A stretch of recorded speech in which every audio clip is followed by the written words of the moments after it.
ঘুম থেকে উঠতে আজকে আমার অনেকটাই লেট হয়ে গিয়েছিল, যার কারণে তাড়াতাড়ি করে চলে গেলাম রান্নাঘরে। বাবু যেহেতু স্কুলে যাবে তার জন্যই টিফিন বানিয়ে নিচ্ছিলাম। বাবু নিয়ে গিয়েছিল পরোটা, আর বাপির জন্য রুটি আর ডিম ভেজে নিলাম। প্রতিদিন আমি সব কিছু রেডি করে তারপরই বাবুকে ঘুম থেকে তুলি। এদিকে বাবুকেও ঘুম থেকে তুলে রেডি করে খাইয়ে দিলাম, আর ও চলে গেল স্কুলে।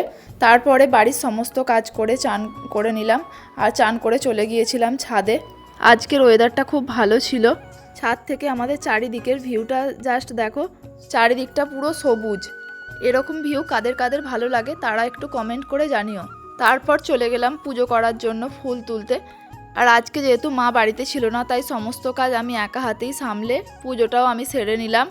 তারপর একটু নিজের জন্য টাইম বের করে জুস খেয়ে চলে গেলাম রান্নাঘরে যেতে না যেতেই দেখি বাবু স্কুল থেকে বাড়ি ফিরে পড়েছে। আর আজকে আমি সিম্পল রান্না বান্না করেছিলাম কাতলা মাছের কালিয়া, পেঁয়াজ, ক্যারি পাতা ফোড়ন দিয়ে মুসুরির ডাল, পাট শাক ভাজা আর ভেন্ডি আলু তরকারি।